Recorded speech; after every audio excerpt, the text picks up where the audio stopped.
Underrated nga ba yung Isuzu D-Max? Napansin ko lang na konti or madalang akong may makasalubong na D-Max. Hindi ko lang sure sa area nyo. Kaya check na lang natin kung okay nga ba or hindi. Dito nga pala to sa Isuzu Pampanga. Bali ito yung 2024 Isuzu D-Max LSA 4x2 automatic. Mag-start tayo dito sa front. Maganda siya. Safe yung design kasi wala siyang masyadong gimmick. Maganda rin yung front grille niya. Black chrome. Mas maganda yung ganito compare sa silver chrome na mukhang bling bling. Yun nga lang, yung headlight niya halogen pa rin. Hindi naman big deal pero nakakabawas lang ng forma. Ganun na rin sa turn signal niya at fog light, ordinary bulb. Meron din siyang skid plate or bash plate. Kinatok ko siya para sure, hindi siya plastic. Same color yung side mirror cover niya sa front grille. Pati na rin yung door handle. Hindi nga lang siya keyless entry. Mas malapad ng konti yung stepboard niya compare sa Hilux. Kaya mas madali siyang tapakan. Yung dito sa door panel niya, hard plastic siya, cloth armrest, at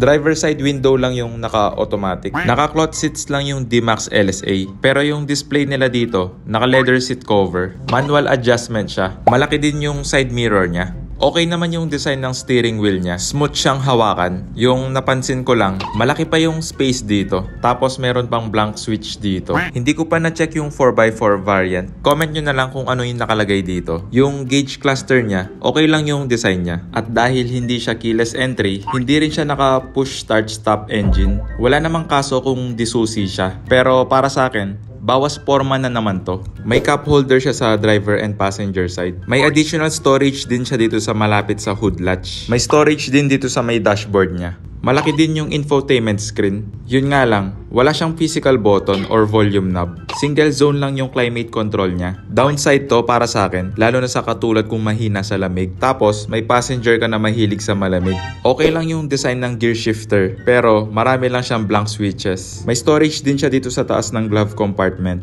Hindi ko lang sure kung nagfa-function ba siya as school box. Pero kung hindi, okay lang din. Maganda yung visibility niya. Kitang-kita yung dulo ng hood. Hindi rin malaki yung A-pillar niya. Kaya, bawas blind spot to para sa driver. May napansin lang ako sa AC vent. Mag-nitpicking lang ako ng konti. Yung fan blade control niya, para bang masyadong low quality plastic yung ginamit. I-try nyo na lang sa personal, baka ako yung mali. Pati na rin tong door handle, same quality sa fan blade. Para bang ang nipis niya pag hinawakan. Pero, baka matibay naman siya. Hintayin na lang natin mag-comment yung mga D-Max user. Wala rin siyang door sill, pero may nabibili naman. Check natin yung rear seats. Yung door panel niya, hard plastic siya. Naka-cloth armrest lang din siya. Inayos ko na din yung driver seat sa driving position ko. Okay naman yung space niya para sa legroom. Maluwag na rin to.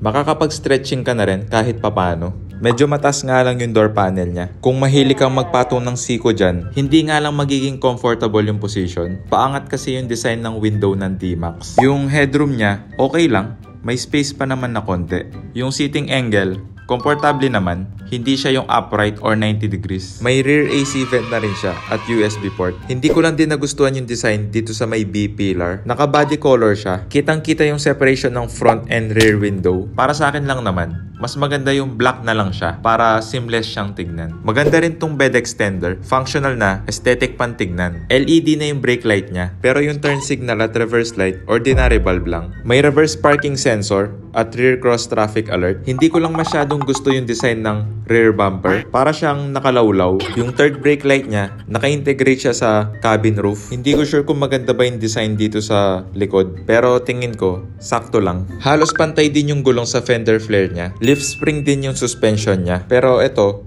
tatlo lang. May roof rail na rin siya. Maganda to kasi all black na siya. Maganda yung design ng rims niya. Para na siyang aftermarket. Pero may napansin lang ako dito sa may wheel well niya. Hindi lang sealed yung mga metal part. Hindi ko sure kung big deal ba yan o hindi. Pero napansin ko lang naman. Lagyan na lang ng wheel well cover para sa mga praning. Yung price pala niya, 1,460,000 pesos. Good choice din to, lalo na malaki yung displacement ng engine niya. Maganda naman yung D-Max LSA, kinulang lang ng konti sa preference ko.